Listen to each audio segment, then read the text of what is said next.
Ladies and gentlemen, I just finished watching The Last of Us Season 2, Episode 1, and I have some thoughts, of course, obviously, that's why I'm making this video. Anyway, yeah, so it's been quite a little bit of time since we've gotten back into The Last of Us. I feel like it's been ages, to be honest with you, and I have to be real, I wasn't that excited for it to come back. I wasn't like quaking at my boots waiting for it to return, but the day it came today, I was really excited to see what they were going to do, because as divisive as The Last of Us Part 2 was, I'm really interested to see how they adapt that story, because despite there being some really controversial elements to it, I think it goes without saying that the story at large was told. It wasn't told well in the game, but it all out, like all of the story was a pretty solid one. And I think with the right sort of work, they could really make it good in a season of television. Now, mind you, I never played The Last of Us Season 2. I never played it, or Part 2, I should say. So this is going to come with a little bit of that, so just be prepared for me not to know every little detail of all of that. So yeah, anyway, we automatically start off this season with the introduction of Abby, who is a character who means a lot in the games, and I'm not going to go into spoilers for the games at the moment, but those of you guys who know who Abby is, you know what is gonna happen eventually at some point within the story.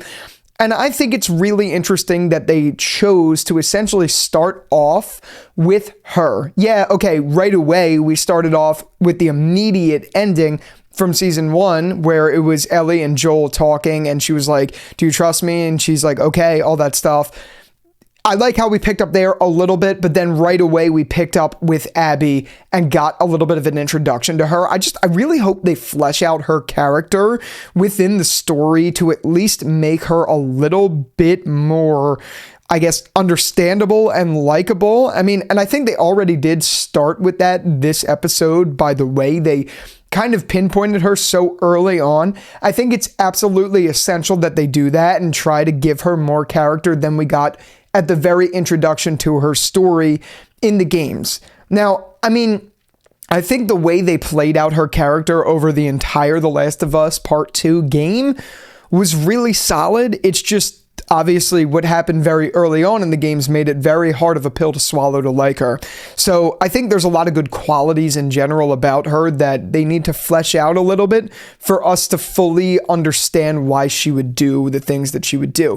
And we already got the answer to a little bit of that in this episode. She's upset about the passing of her father by the hands of Joel, so she wants to kill him and make him suffer. I'm glad they're already like showing us this, and I know that was part of it in the games and all of that, but I just hope they just flesh that out. So that was one thing. But as far as the rest of the episode was really just us being reintroduced to everyone, except it's 5 years later in Jackson, Wyoming. So we pick up within 5 years. We see all of them are in their own sort of ways. Things have advanced in the community. And now we kind of see that Joel and Ellie have a strained relationship. Joel is trying to figure out how to best parent Ellie, I guess you could say. Ellie is now 19, and she's of that age that's resentful. I think it's obviously going to come to fruition why she's being that way. I mean, that's definitely going to happen at some point in time, but it's really interesting the way that they are building up this rift, and we got some moments that I remember from the cutscenes of the games, so it was really interesting to see. The one thing that wasn't from the games, at least not that I knew of, was the therapy session, and I thought that therapy session was actually really interesting and had some really great acting, but like, why would Joel go to a therapist whose husband he killed? Like, doesn't that seem like a really bad conflict of interest? I mean, I know there's not like a lot of therapists out there in general in this sort of world, but that was the first thing that came to mind. I'm like, why would you seek help mentally from someone who fucking hates you? That doesn't make it doesn't really make any sense, but whatever. I thought the acting in that scene was so good, both with Pedro Pascal and I forget the actress's name, who was in a lot of stuff like Schitt's Creek and some other things. I love her actress, but I can't remember her name off the top of my head, but I think that was a really great thing. And I hope they do a little bit more with that, because I thought their dynamic just honestly worked well on screen. So that was honestly probably my favorite part of this episode, because if we're being real, I didn't think this episode was anything super special. I mean, I think that's a little disappointing, because you would think for the first episode of a season of a show, especially one that has a lot of weight to it and people know that, I would have thought they would have given it a little bit more oomph. You know what I mean? Like, I don't know. Abby coming around, and then by the end we see Abby slowly getting to Jackson, Wyoming, is definitely interesting. And I think it goes to show that it's going to take them a few episodes, really? Are you kidding me? Episodes to flesh out that story before we see potentially the big moment, if you know what I mean. So I don't know. I mean, other than that, the only other thing we got was Ellie and Dina. We got the introduction to them two, which honestly, I just thought their romance was way too pushed on us. Like, it felt too quick. Not that I have a problem with it, because in the story, I actually like what they did with Ellie and Dina. It's just like, it happened so quickly. We're just learning who these characters are. I barely remember even hearing her name, to be honest with you. Now we know it's Dina because we've played the game and things like that. I haven't played the game, but watched the cutscenes, all that, whatever. Anyway, we know it's Dina, but I feel like they didn't even introduce her as Dina in this season already. Like, that was weird. And then the fact that her and her boyfriend broke up, and then like the next day she's kissing Ellie in a bar. Like, not that I have a problem with them doing that. It just felt so quick.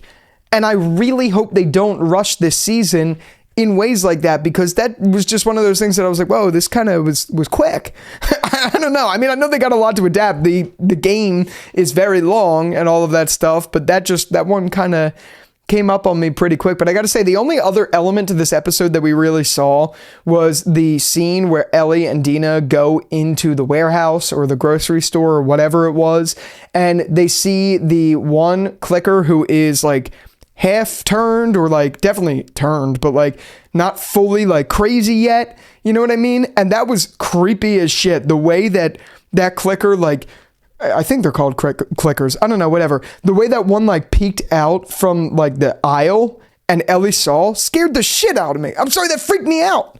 I don't get freaked out often from TV episodes or anything like that, but that one honestly kind of got me going. I was like, whoa, that's the best I got. I don't know. So that happened, and then Ellie got saved, but in the meantime, she got bit. And I thought it was interesting to show that, obviously, to mask her getting bit, she then goes and like cuts around the bite wound to make it look like she just cut herself, and then she stitched it up. Like, first off, that had to hurt like a mother father. That had to hurt like a mother father. I'm not gonna lie. That looked so painful. That just bothered me. I can't even think about that, cutting around an already open cut just to mask it. Oh my God, that must have hurt. Ellie, you must be a badass. Like, I don't know how that's, whatever. Anyway, so that was something that just got me, I don't know. But I feel like that was kind of the whole episode. Not to say it was bad, it was just, for an introduction back to the story, a little boring. I'm not going to judge that and make it be like that's something that made me dislike the episode or makes me think that the season's going to suck or anything, because I certainly don't feel that way. But things felt like a little rushed, a little like slow, a little boring. It just did. I feel like the pacing was all over the place. And naturally, I'm not really drawn to time skips. I understand they have to do that for reasons. And I understand we're trying to get a narrative from the game that there's reasons we want to get to. It's just, it felt like because there was that time skip, they had to like compensate by rushing certain elements of this storyline to make them feel just a little weird, I guess. But I do always like when Joel and Ellie are on screen together, and I think that continues this season so far. So far, we got an iconic moment with Joel playing the guitar on the porch, and I thought that was really interesting to see, and I'm glad we get those interactions with Ellie and Joel to begin with. I think they're just great. I think that's obviously, as you know, the heart of The Last of Us. It's what makes the show so special and so strong. So it's great to see those moments, and I just hope we get a lot of them before the big thing happens, which will be interesting to see if that's this season. I'd imagine it is going to be this season, just the way they're already kicking things into gear with Abby basically arriving at Jackson, Wyoming.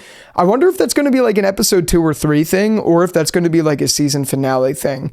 I don't know.